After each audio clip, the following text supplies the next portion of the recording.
สีเหลืองๆจะแม่นอีหยังพี่น้องจะแม่นตกออกตลอดไทยนะพี่น้องเนาะของไผตกมาเอาเด้อพี่น้องเด้อ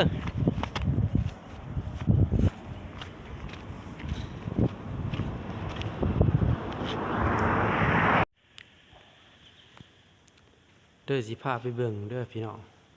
ตักมันเก่งแต่ไสผู้คอยเรือมอไปใส่เพราะว่าไผจะมาตักมันเก่งแท้สิเบิ่งโอ้ยจะได้หัวหน้าโอ้ยคิดว่าโคตรพายอย่ามาตักนี่นี่โอ้